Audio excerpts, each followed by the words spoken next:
वैसे ही तीसरा है नैष्क्रम्य पारमिता। नैष्क्रम्य बोले तो त्याग करना। त्याग किस चीज की त्याग? जो दुर्गुण है, जितने भी बुराई है, जो क्लेश है, ऐसे क्लेश को त्याग करना। जो सारे धन संपत्ति परिवार सब छोड़ के प्रवजित होना, यह भी नैष्क्रम्य है। जो ध्यान प्राप्त करना, निर्वाण विपස්සना, जो कुशल धम्म जितने भी है, इसको नैष्क्रम्य कहते हैं। आंखों से, कानों से, नाक से, मुंह से, शरीर से जो अच्छे अच्छे देख के सुन के उसमें मोहित होता है, आसक्त होता है, तृष्णा पैदा करता है, ऐसे चीज को त्याग करना। मतलब रूप देख के आसक्त होना ही छोड़ना, या अच्छा नहीं लगा करके एकदम गुस्सा निकालना ही छोड़ना, इसको नैष्क्रम्य कहते हैं। ये ऐसे नैष्क्रम्य, ऐसे त्याग को हमेशा पालन करना नैष्क्रम्य पारमिता है। चाहे शरीर का अंग प्रत्यंग भी नाश क्यों न हो जाए, फिर भी यह नैष्क्रम्य त्याग को बिगाड़ने नहीं देना, यह नैष्क्रम्य उपपारमिता है। और ये जान प्राण भी जाए तो जाए, फिर भी नहीं बिगाड़ना, यह नैष्क्रम्य परमर्थ पारमिता है। यह तीसरा। चौथा है प्रज्ञा पारमिता। प्रज्ञा बोले तो अच्छा बुरा, कुशल अकुशल, पाप धर्म, योग्य अयोग्य, सारे चीज जैसा है वैसा ही ज्ञान होना, मालूम पड़ना, पता होना, उसको प्रज्ञा कहते हैं। वो प्रज्ञा चाहे चिंतनमय हो, चाहे श्रोतमय हो, चाहे प्रज्ञामय हो। सुन के भी प्रज्ञा उत्पन्न होता है, चिंतन मनन करके सोच के भी प्रज्ञा उत्पन्न होता है, अभ्यास करके भी प्रज्ञा उत्पन्न होता है। प्रज्ञा में हमेशा परिपूर्ण होना, यह प्रज्ञा पारमिता है। हमेशा प्रज्ञा को, मतलब शरीर के अंग प्रत्यंग भी गए फिर भी प्रज्ञा अनुसार हमेशा चर्या करना, पारमिता पूर्ण करना, यह प्रज्ञा उपपारमिता है। और जान प्राण भी गए तो भी प्रज्ञा अनुसार प्रज्ञा पूर्ण हिसाब से चर्या करना, प्रज्ञा परमर्थ पारमिता है। यह चौथा पारमिता प्रज्ञा। पांचवा है वीर्य पारमिता। वीर्य का मतलब होता है उत्साह, उद्योग, शारीरिक मानसिक रूप से जो साहस करना, उसे वीर्य कहते हैं। मगर ये पारमिता में वीर्य का मतलब होता है दूसरों के ऊपर अनुकंपा रख के, दूसरों के ऊपर करुणा रख के, जो साहस के साथ, पराक्रम के साथ जो उद्योग मेहनत करते हैं, उसे ही वीर्य पारमिता कहते हैं। और यह वीर्य पारमिता अपने लिए ही है, खुद के लिए है, खुद को ही करना है। यह उत्साह पराक्रम खुद को ही करना है। ये बुद्ध का एक उपदेश भी है ना, तुम में ही किचंग आतपो अखातारो तथागता। बुद्ध केवल मार्गदाता है, रास्ता दिखाने वाला है, करना तुम्हें ही है। मतलब ये जो भी है पराक्रम उत्साह हमें ही करना है, चाहे वो क्लेश से दूर रहने के लिए हो, चाहे पारमिता निरंतर पूर्ण करने के लिए हो, जितने भी अच्छे अच्छे गुण धर्म है उसे पालन करने के लिए हो, वो उत्साह पराक्रम हमेशा पालन करना, ये वीर्य पारमिता है। छठा है शांति पारमिता। शांति बोले तो सहनशीलता।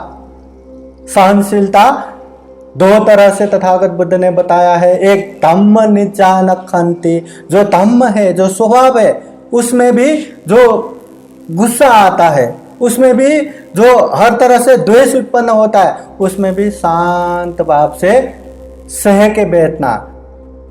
कभी बारिश आ गया, कभी धूप लग गया, उसमें भी गुस्सा आता है, ऐसे चीज में सह के बैठना, यह भी एक शांति हो गया।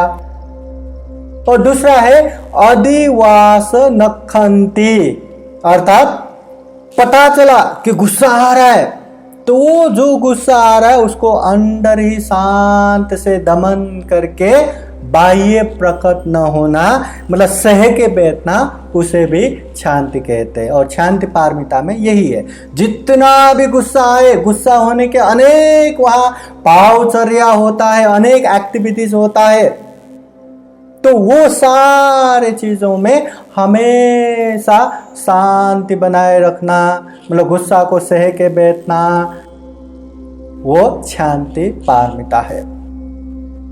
शांति के लिए हमेशा ये चीज सोचना चाहिए कि अगर मैं गुस्सा करूंगा तो वहां क्या क्या दुष्परिणाम आ सकता है, अगर मैं सह के बैठा तो वहां क्या क्या आनिशंस फल मिलता है, ये देखना भी जरूरी है। और मूलतः 3 चीजें इसमें ध्यान रखना है। पहला, जो संस्कार की तरफ से अनेक दुख आता है, जो हमने कर्म बनाया है पहले, वो कर्म की वजह से अनेक दुख आते रहते हैं, उसको सह के बैठना है। दूसरा है, जो अपने ही कारण की वजह से वहां पे अनेक दुख का स्वभाव उत्पन्न होता है, उसे सह के बैठना है। और तीसरा, दूसरों की तरफ से भी हमें अनेक दुख कष्ट आता है, उसे भी सह के बैठना है। मतलब संस्कार से जो दुख आता है उसको भी सह के बैठना है, अपनी वजह से या दूसरों की वजह से जो दुख आता है उसको भी सह के बैठना शांति है। हमेशा सह के बैठना, उसका रिएक्शन नहीं करना, ये शांति पारमिता है। अभी इसमें बहुत सारे उदाहरण है, उदाहरण तो हर पारमिता में है। जैसे तथागत बुद्ध को एक आक्रोश ब्राह्मण आके अनेक तरह से गाली गलौज देने के लिए आए, पर तथागत बुद्ध बिल्कुल गुस्सा नहीं हुआ, क्रोधित नहीं हुआ। उल्टा पूछते हैं कि तुम्हारे घर पे कोई पाहुना आते हैं कि नहीं?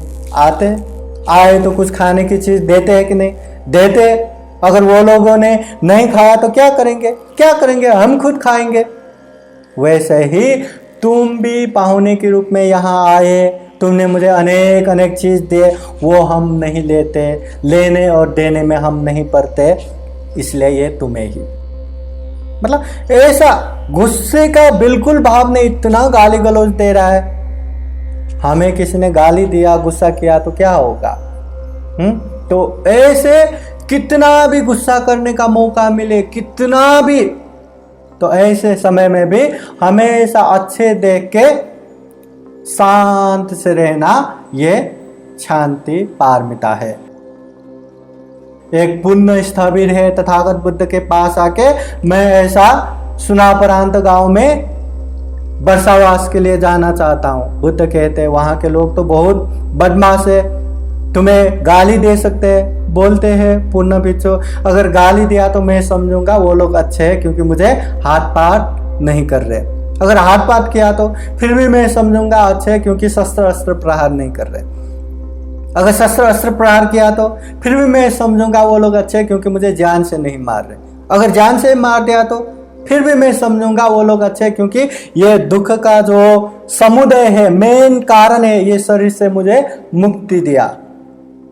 हर तरह से पॉजिटिव थिंकिंग करना, हर तरह से अच्छे सोच के सह के बैठना, ये शांति पारमिता है। ये छठा। साधु साधु साधु। इस विषय में आगे के वीडियो में भी चर्चा जारी रखेंगे। देखते रहिएगा बुद्धास टीचिंग चैनल। अगर आप लोगों को ये वीडियो अच्छा लगा हो तो लाइक कीजिए, कमेंट कीजिए और अपने नियर एंड डियर को शेयर जरूर कीजिए। सभी का मंगल हो, कल्याण हो। बुद्धं नमामि। बुद्ध को नमन करता हूँ। धम्मं नमामि। धम्म को नमन करता हूँ। संघं नमामि। संघ को नमन करता हूँ।